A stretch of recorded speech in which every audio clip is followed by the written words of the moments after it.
Thank you so much. First of all, good morning, good afternoon, and good evening to all the audience in Belarus. It would have been a great pleasure for me to be there in person. However, it's a great pleasure and an honor to be part of today's session. And next time I'm in Belarus, for sure, I will be pinging you. So again, thanks for the organizers, for Edita and Americo, and also always great to meet my rest of the colleagues and mentors on this session. So, okay, my name is Mazin Gadir, and basically what I will be talking to you about today is healthcare resilience and digitization, specifically as project economy is disrupting this sector. And then we're going to talk about the next paradigm. So I'm going to quickly move to the agenda. Again, what I'm trying to do is give you a bit of a journey through this sector and this industry, and hopefully showcase how we have disrupted a lot of the practices in the healthcare industry using the project economy principles and the projectized skill set and competency as we go through the post-pandemic era. Okay, so the agenda for today, we're going to be covering specifically organizational transformation and strategy implementation principles and some of the lessons learned we've seen in this region, specifically in the healthcare area. We're going to allude to one of the biggest projects that I've had the pleasure to work on, which is the implementation of the Dubai Health Strategy. And then the disruption in healthcare and how this is going to look in the next 1 or 2 years in the post-pandemic and the new normal.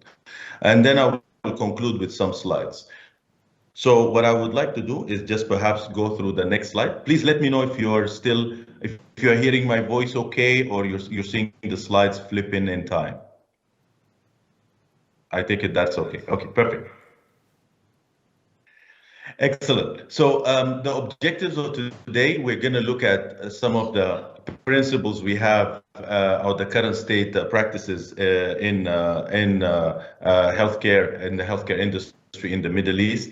And again, streaming to you all the way from Dubai, there's been a lot of learnings across the globe that we're trying to pick up and embed in our healthcare industry, but also the use of project management, where I am very involved. I've been with the Project Management Institute, the UAE chapter, for almost 4 years or 5 years.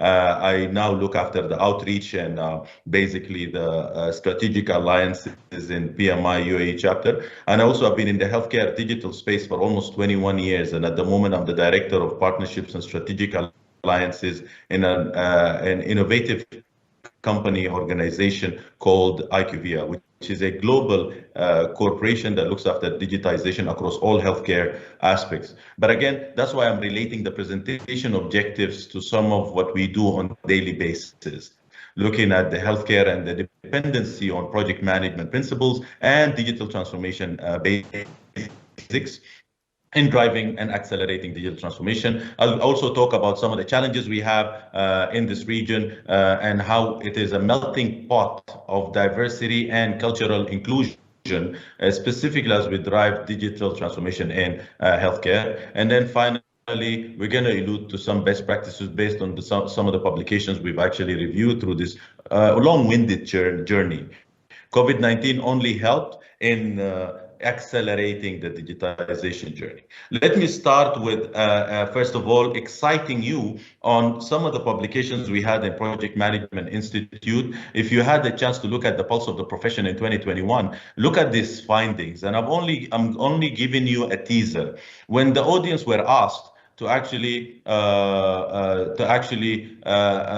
monitor or evaluate the actual digital tools or digital solutions and how this has been increased. Look at on the left-hand side, it shows that, for example, cloud solutions have increased by 73% in comparison to the utilization prior to COVID, that reached around 60%. The likes also of Internet of Things across industries, and this survey is actually across industries, it's not specific to an industry. Artificial intelligence has seen the biggest jump, specifically as we go into post-pandemic, the use of 5G. These are the major digital transformation elements that are driving this digital acceleration. On the right-hand side, you are also seeing the priorities have actually become realigned with the needs of the customers, specifically for enterprises in the global scene, where you look at complex and problem-solving techniques has become priority number one across the corporate culture. And this shows you where there is a heat map on the skills and the competencies that the future of the workforce of the future need to focus on. And at the moment, there is a talent war across the globe where we have gaps in talents across different industries. And what this Pulse report shows us, these are the skill sets that have become paramount for the survival and the resilience of corporations. Moving on, again, this is a beautiful slide that I got from the recent one of the most recent PMI conferences that I've attended. The exponential growth and the rise of the gig economy and project economy style has become a reality of life, by the way. Moving from the fourth into the fifth industrial revolution, it's going to be accelerated. It will happen in a short space of time. And this is, again, a beautiful reference that I've actually reutilized from a previous PMI conference, the last PMI conference that looks at what sort of skill set do we need to attain in order to become more resilient and sustainable. And again, the growth has been steady. However, in the last 2 years, this growth has become exponential. And that's why there's no longer do we call it digital transformation. It's called digital acceleration. Moving on. So the rise of gig economy, and I've been talking to a lot of resourcing companies. Because of the expo in Dubai, we've been meeting a lot of companies from Estonia, Latvia, Lithuania, from Poland, from across the world that have actually come to Dubai to try and understand what are the new needs and the gaps that needs to be filled, because no longer do, for example, big markets like India is able to satisfy the global need of talent.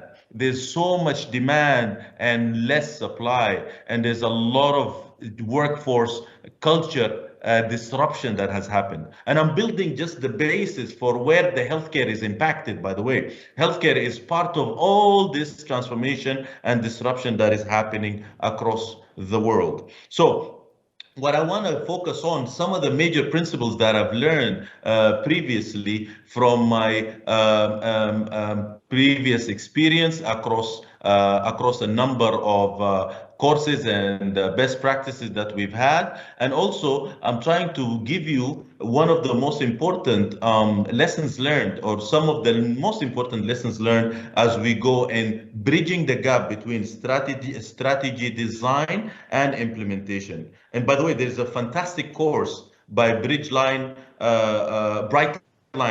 Institute that was also a great area of exploration during the COVID-19 when there was a lockdown that I had. And I had the chance and the pleasure to actually be taught and mentored by Ricardo. And I think Ricardo, who gave us our keynote speech, wasn't even aware of me, because I listened to his course and I was following him on LinkedIn. Great mentor that showed us that one of the survivability and sustainability tricks across all industries is how can you bridge the gap between strategy design and strategy implementation and execution. Let me go into some practical examples. The first example or the first principle that I want to pay attention to, and I want you to pay attention to, specifically as you are focused on growing the future workforce characteristics and how do they look like. Change management. Change management is one of the most important aspects that gets emotional intelligence into some sort of an operating model, where you actually have to deploy your emotional intelligence skills under the change management principles and frameworks, specifically to ensure the success of projects across the different industries. And again, this slide just focuses on the mindset. You have heard about growth mindset. You've heard about leadership and servant leadership and humble leadership, and how task empowerment and delegation is important in this new era in the post-pandemic.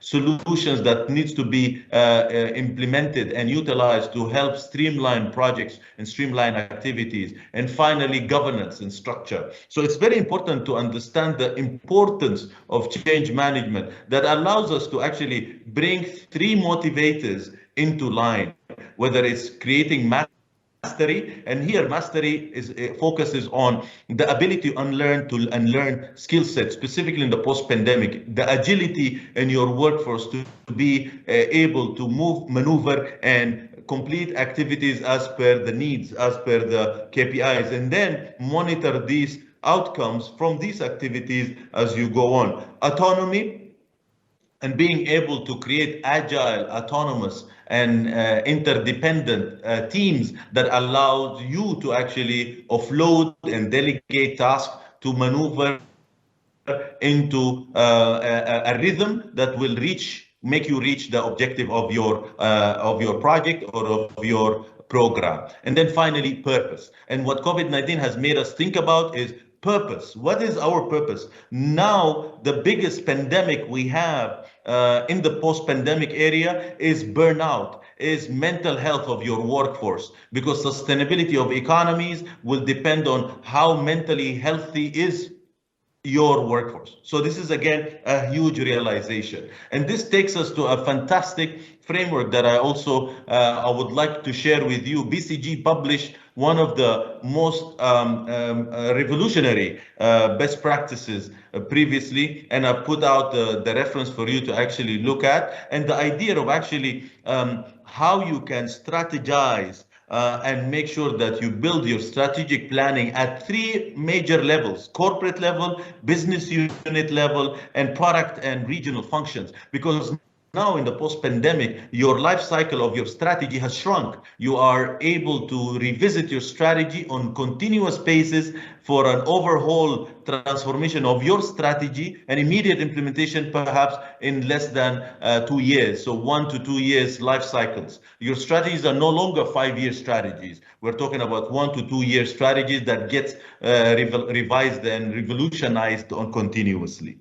So another important aspect is how you are able to transform by looking at the business model and embed the thinking of how you can influence your culture. Because at the moment, as we speak in the post-pandemic era, culture is at the heart of your transformation and sustainability. Ongoing business operations, how you are able to marry your business operations to your strategy, as well as drive it through your cultural transformation. And again, these are important aspects. You see words like happiness, motivation, alignment, improvement, enhancement. And again, these are clinical words that needs to be monitored through KPIs and adhered to. So when you look at the transformation framework that we've developed and the Dubai Health Authority to try and drive the healthcare strategy in the last 5 years, we've hit on an important aspect. Culture is an important aspect, and bringing that closer to your transformation framework to try and enable the implementation of initiatives into operations immediately requires a lot of synergies and synchronization between your operational arm and your strategic and implementation arm. And this is key at the success and the sustainability of your organization in the post-pandemic. And that's why I'm highlighting keywords. When you look at transformation, you're always thinking about visibility, and now you're reassessing your visibility on quarterly basis or on yearly basis. Empowering leaders, what is your ability to clone leaders, Every team has to consist of leaders, build expertise. No longer do I need to only have expertise in one industry. You are doing cross-industrial experience fertilization at the moment, where you look at experiences from financial services, from logistics and supply chain, from shipping and different industries, and then you bring that into any industry. So in healthcare, we are always looking out of healthcare to try and satisfy the talent need, the actual expertise need that we need to drive the revolution and disruption, and then enable those first line of defense. Build those change managers, those risk takers, those who are able to highlight risk and could actually forecast using data, using analytics. Performance reporting is so important, and it sits at the helm of your strategy design to strategy implementation success. And then finally, integration. No longer do you tolerate silos. And this is a very key slide that could actually translate into the importance of creating functions, whether you look at your strategic programs and initiatives to try and report performance, or you look at organizational change management and cultural transformation. And again, enabling program leads and program initiative owners, enabling them with tools, with decision support and leadership buy-in. So to summarize again, just the important roles and responsibilities at every stage where you design your strategy, you implement your strategy, and you operationalize those initiatives. You have to keep track of the roles and responsibilities across this matrix of players. So from practice management to infrastructure to resource utilization and integration, technical support and business alignment. And this matrix enables you to understand how you are able to activate each function at each item within that function. So taking it back, what are we transforming? And this is an important aspect in healthcare. We are looking always to see how we can administer healthcare and provide services at a population level, because this will give you a better visibility on how to control pandemics and be able to create some sort of an early warning mechanism for any spread of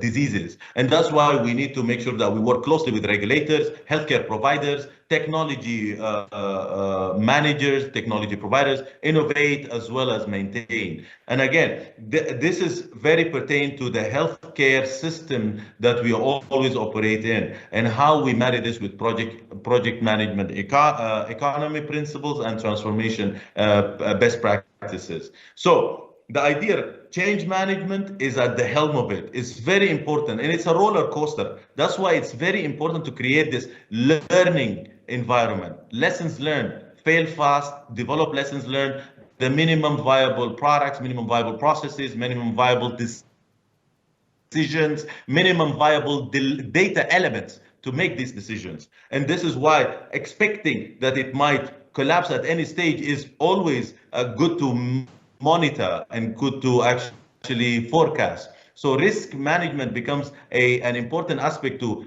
try and forecast and predict failure points from which then it could be turned into opportunities. So my thoughts always look at, you are always in need for performance management systems and tools. The idea is actually to see how your strategy objective could actually translate into operational plans, and what is the marriage between those two elements. Trying to bridge the divide by using transparent indicators, making sure that there's buy-in from the leadership, tracking performance, turning failures into lessons learned.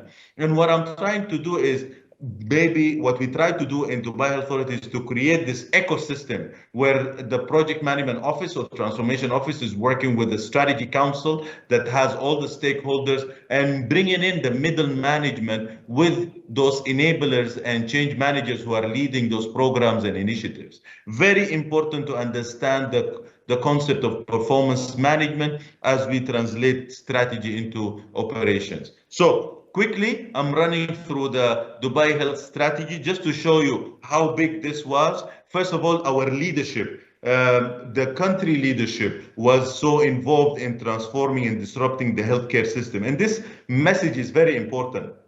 Without leadership buy-in, there is no success in your project implementation or digital transformation. The important aspect of your success in any project is leadership buy-in, continuous monitoring and continuous alignment with their vision is mandatory. And that's why if you look at our strategy, we started with a vision and a mission and a number of goals that has helped us point our focus area, whether it's innovation, governance that we need to disrupt, population health to try and maneuver into personalized healthcare by looking at the big picture and then zoom in into personalized healthcare, as well as drive the concept of happiness from a patient perspective or from a worker perspective. Because one of the biggest realization we had after COVID is how important those health workers are to us. The maintenance and the sustainability of healthcare workforce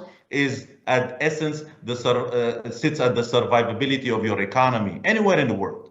So when you look at this strategy, we have almost around 15 major programs that we used to monitor on annual basis, on quarterly basis, as well as on monthly basis. These 15 strategic programs are then divided into a number of projects, 7 or 8 initiatives or projects that had to be executed in parallel. And again, with all these really risks being highlighted, making sure that we always cover that strategy execution and mapping to our operations. But the idea is the strategy itself is big. This is just a mind map of this strategy that we've been implementing since 2016. The number of programs, the number of initiatives from policy to operational processes, to technologies and digital transformation, to clinical governance and whatnot. In itself is a huge strategy and it needed an army of people, but the coordination was the key element of bringing everybody together aligned with the leadership buy-in. So as I'm concluding, let me give you a bit of a snapshot of where healthcare is going, the new normal. Healthcare itself is a complex system, what we call a complex adaptive system, a CAS, CAS, right? Complex in the sense that there's a lot of people reliance. You rely on a lot of people to administer services, to generate income, to generate revenue, to do the governance, to highlight risk. There's also a number of stakeholders that play an important role in healthcare.